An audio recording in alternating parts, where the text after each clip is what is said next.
Salut, on est en live.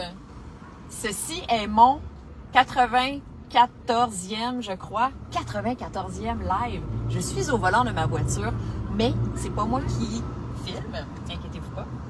C'est ma Juju d'amour. Montre-toi la petite binette une petite seconde. Allô! Je suis allée chercher ma Juju à l'école et là, je la reconduis chez elle. Et étant donné que c'est l'heure du live, je me suis dit qu'on allait faire une pierre deux coups et qu'on allait faire le live ensemble. C'est un sujet, je vais parler, en fait, je fais un rappel, OK? Parce que j'en parle souvent de l'importance de reprendre le contrôle de nos pensées. J'ai décidé de parler de ça en compagnie de ma Juju d'amour parce que c'est quelque chose que j'aurais aimé savoir, moi, à son âge. Alors, le rappel sera bref, mais très efficace. Alors, je vous rappelle à quel point c'est important pour tout, OK? C'est à la base de tout dans la vie. La santé mentale, évidemment, avant tout, mais pour l'émancipation dans notre vie, pour l'empuissancement, pour la liberté, pour le bien-être, pour l'épanouissement, etc., de reprendre le contrôle de nos pensées. C'est-à-dire de remettre en question ce que notre cerveau nous dit. Est-ce que tu comprends, Julia? Oui. Dans notre tête, il y a une voix, OK? Il y a des choses qui se disent dans notre tête. Puis, si on ne se pose pas de questions, on pense que c'est nous qui parlent. On pense que c'est nous qui créons ces pensées-là. Donc, on ne les remet pas en question. On pense que c'est la vérité absolue. On pense que c'est comme ça. Fait que là, mon cerveau me dit « Ah, c'est épeurant, ça! Ah, c'est un danger, ça! Ah non, lui, il te veut pas de bien! Ah, elle parle dans ton dos! Ah, le futur, c'est épeurant! Ah non, telle chose, c'est épeurant, tu ne devrais pas aller là! » Toutes ces choses-là, OK, que notre tête, elle nous dit tout le temps, à chaque seconde, ce n'est que des pensées. C'est pas vrai. Fait qu'on a deux choix. Soit qu'on y croit, soit qu'on n'y croit pas. Alors, je te pose la question. En quoi ça nous servirait? En quoi ça serait bon pour nous de croire en des pensées négatives?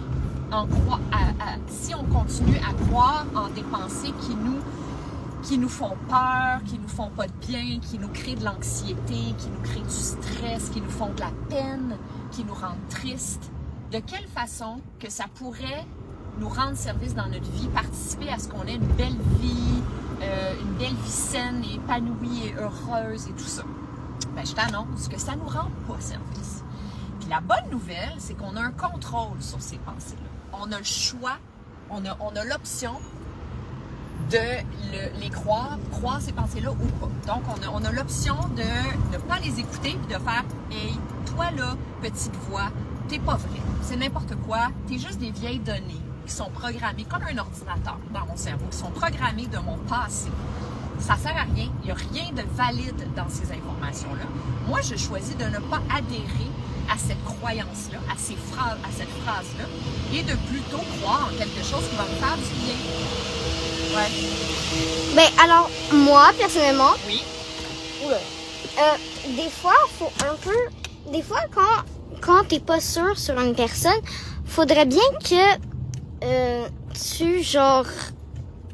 Que genre, tu te méfies parce que si t'as un mauvais sentiment sur quelqu'un, puis que cette personne a réellement un mauvais pressentiment, ben, quelque chose qui veut te faire de mauvais, il faut s'écouter. Oui. Fait qu'il y a les deux, OK? Fait que ça, un instinct, un pressentiment, un sentiment en lien avec quelqu'un, effectivement, que ça peut être valide, puis que ça peut t'aider à te protéger de cette personne-là.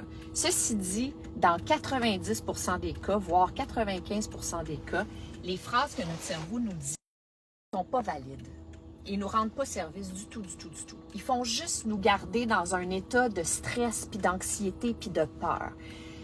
Et dans une situation où quelqu'un pourrait te vouloir du mal, en fait, ce qui te rend service, là, c'est de ne pas être atteint par peu importe c'est quoi la chose que la personne va te dire, ou tu sais, mis à part si elle te fait du mal physiquement, évidemment. Mais si elle dit des mots contre toi, puis qu'elle essaie de t'intimider, elle essaie de te faire du mal, elle essaie de te faire de la peine, par exemple, ben, tu as l'option de lui donner du pouvoir ou de pas lui donner du pouvoir. C'est-à-dire, tu as l'option de croire en ce qu'elle dit. Comme par exemple, OK, je vais donner un exemple qui est très clair. Si elle te dit, je sais pas, t'es tout petite, t'es petite pour ton âge, quelque chose comme ça. Ben, toi, soit que tu y crois, puis là que tu as de la peine parce que tu te sens inférieur, parce que tu dis, oh, ben, tu sais, tout le monde est plus grand que moi je suis plus petite, tu sais, c'est pas juste tout ça. Soit que tu y crois, ou bien soit que tu dis, hey, c'est pas vrai. Moi, j'y crois pas. C'est pas vrai. Puis même si je suis plus petite, on s'en fout.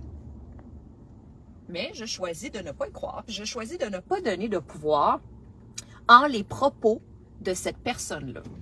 Je choisis de croire ce que je veux croire. Et il y a seulement moi qui va pouvoir me mettre des étiquettes. Il y a seulement moi qui va pouvoir me définir, qui va pouvoir dire ma valeur, qui va pouvoir déterminer ma valeur. Il n'y a personne d'autre qui a ce pouvoir-là à part moi. Est-ce que tu comprends?